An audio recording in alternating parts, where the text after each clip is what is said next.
Asal kata penyebutan pawon sebenarnya merujuk pada tungku batu tradisional yang digunakan untuk memasak di dapur. Kompor batu itu namanya pawon. Kalau pawon ini udah 30-an tahun lebih masih. Dulu masih murah Mas belinya. Dulu Mas, waktu anak saya baru satu, masih kecil, itu kan belum punya uang. Saya pakai itu, pakai kapur. Pakai kapur itu dibikin pawon. Kapur batu yang halus itu, gamping. Nah, itu dibikin pawon tapi dicampuri pakai kulit padi. Nah, itu kan cepat rusak. Kalau tumor kan cuma sebelah. Kalau ini ya pawon. Ini dari batu asli. Di antara kokohnya bebatuan Padas, wilayah Jatisari, Wuryantoro, Wonogiri, produksi pembuatan pawon masih dapat ditemukan di beberapa titik.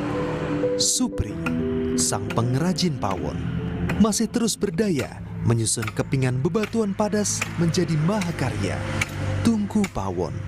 Untuk buat pawon ini batunya khusus batu Padas itu yang paling bagus Mas. Terus untuk model pawon itu ada lubangnya lubang 1, ada yang model lubang 2, ada yang model lubang 3. Lubang 1 itu sekitar 60-an ribu. Kalau yang lubang 2, tungku 2 itu 70.000. Kalau yang tungku 3 itu sekitar 100. Tapi yang tungku 3 itu enggak satu hari jadi. Ya ada yang bikin dari semen, ada yang bikin dari tanah. Kalau selain batu Padas itu juga bisa, cuman dari segi keawetannya itu lain. Ya kalau penghasilan tiap hari rata-rata ya 70.000 kotor Om.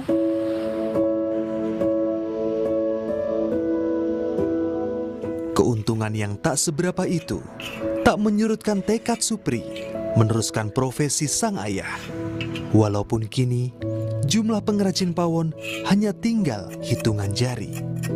Jadi pengrajin pawon dulu dari bapak, belajar dari bapak karena hidup di kampung Mas. Terus sejak tahun 90-an udah bikin pawon. Ya kalau pengrajin pawon sekarang di Dusun Jatisari ini kurang lebih ada 20-25 orang.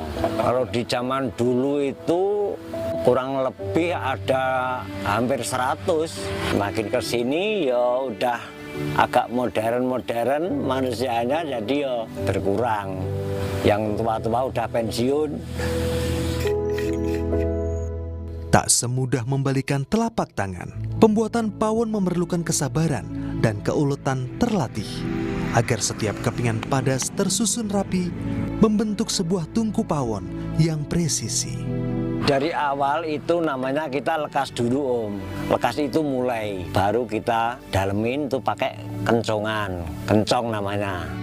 Habis dikencong semua sudah rata kedalamannya, baru kita dodok. Itu baru jadi balokan. Habis jadi balokan kasar, baru kita proses menghaluskan. Tebel sama lebarnya kita ukur pas. Ya kalau dulu itu ada orang Cilacap tuh pesen, terus dibawa ke Cilacap katanya mau ditaruh di museum. Katanya nanti 25-30 tahun lagi sudah nggak ada pengrajin pawon.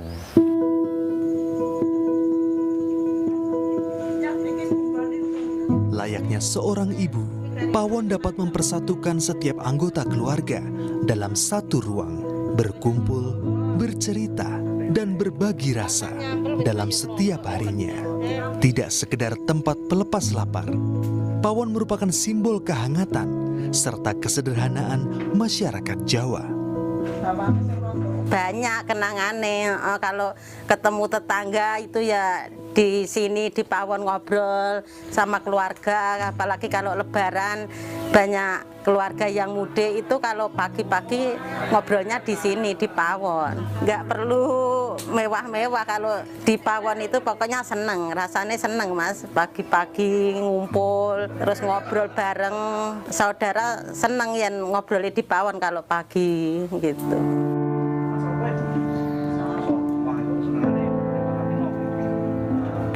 pawon ini menjadi ajang atau ruang untuk sosialisasi. Maksudnya apa? Ketika tetangga ada persoalan, ada masalah yang penting, itu biasanya lewat dapur ngobrol-ngobrol di situ. Ada tamu yang lebih akrab lagi atau masih saudara, ngobrolnya juga di pawon. Itu malah hal lazim ditemukan di masyarakat Jawa pedesaan. Jadi saya masih mengalami bagaimana simbah saya ngobrol dengan anak-anaknya itu di pawon itu. Biasanya ada acara hajatan, itu ibu-ibu konsentrasinya justru di pawon dan itu menjadi ajang pertukaran informasi. Artinya Pak Pawon ini bukan hanya untuk menunjukkan kepiawaian memasak, tapi untuk tukar informasi, untuk merekatkan pasedulurannya juga di situ. Kalau ada tamu orang luar atau tamu terhormat, tamu spesial, itu pawon itu pasti ada kesibukan yang luar biasa. Ada istilah orang Jawa, tamu itu biasanya dienak-enaknya. Enak-enaknya itu dibikinkan makanan yang selezat mungkin, atau dienak-enaknya itu diadadakan. Biasanya kalau hari-hari biasa cukup masak yang ada di pekarangan, sayur gori, botok melanding itu ada di pekarangan. Nah ini karena ada tamu, kemudian menggoreng ikan, masak daging ini. Jadi orang Jawa walaupun seminim mungkin penghasilannya atau keuangannya, tapi berusaha untuk dienak-enaknya dengan cara apa? Menyembelih ayam persediaannya gitu. Ukuran tingkat ekonomi, keterjagaan, keseimbangan ekonomi keluarga itu justru di pawon.